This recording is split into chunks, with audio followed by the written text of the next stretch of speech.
This is the year that Cupra becomes an independent brand, and the Cupra Ateca is the car that kicks it all off. This magnetic grey car is ours for the day. This car is part SUV and part sports car. On 19-inch wheels, it sits 20mm closer to the road than the regular Ateca. The smoked headlights, black detailing around the grille, those distinctive Cupra badges, and the quad exhaust at the rear clearly set it apart from the non-Cupra versions. So what do you do if you have a Cupra Ateca for the day? Well, you spend time with the car, you get to know the car, and most importantly, you drive it in context. And that's why we're in the city. Clearly, lots of these cars will spend a lot of their time in the city.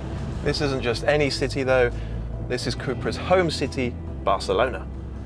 It's worth driving this car through town because it demonstrates an important point about Cupra. Yes, they are performance cars, but they're everyday performance cars, so they're not crashy, they're not uncomfortable, they're perfectly usable in day-to-day driving.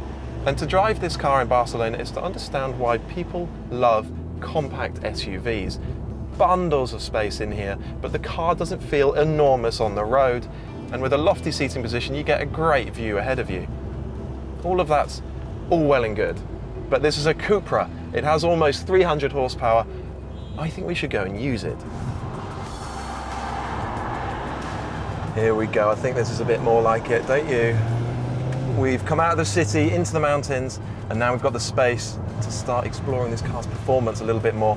We've driven about an hour and a half north of Barcelona up towards Andorra, so we're actually closer to the ski slopes in the Pyrenees than we are to the beaches of Barcelona.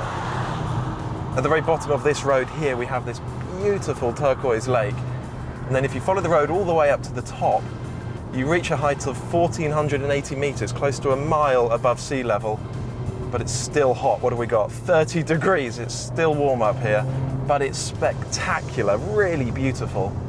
Most importantly though, the roads are perfect, brilliant surface, and they're lovely and windy and twisty, so we can start to have some fun in this Cupra Ateca. It's all about the engine really. Turbocharged 2-litre 4-cylinder petrol, 296 bhp, 295 pound-foot of torque. Lots and lots of power and torque, in other words.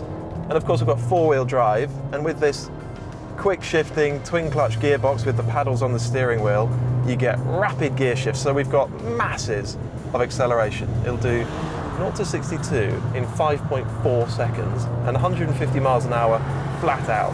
That's fast, not just for a compact SUV, that's fast by any standard. Normally you'd expect an SUV like this to lean and roll heavily in corners, but we're not really getting too much of that in this Cupra Ateca. It sits 20 mil closer to the road, which helps to keep the center of gravity low where you want it. And of course we've got a full suite of drive modes. So we start off in comfort, and then we can scroll through to sport mode.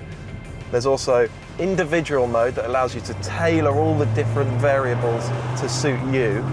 Then an off-road mode and a snow mode, but the one we're interested in right now, of course, is Cupra mode. That's the mode that gives you the most direct steering, the quickest gear shifts, the firmest dampers, and the sharpest throttle response. It's the perfect driving mode for these winding roads. This Cupra model has got specifically retuned springs and dampers, which is why it feels as sharp and as agile as it does on this mountain road. And of course, adaptive dampers are standard on this car. So with those modes, the car has a split personality. We can use comfort mode in town or on the motorway, and it's quiet and refined and civilized. And then stick it into sport or Cupra, and suddenly you've got massive performance, good agility, and good precision. So what does this Cupra Ateca, the first of the new Cupra era, tell us? What should we expect from Cupra? Well, as we said earlier, we know that Cupra models are going to be everyday performance cars, comfortable in town, refined, civilized. That's important. And then when you start driving on a road like this one, they've got bundles of performance. We also know that Cupras are going to look distinctive. You can spot this car a mile off. It's got the dark, menacing detailing that makes it look super aggressive. And soon enough, there'll be a whole range of customization options as well.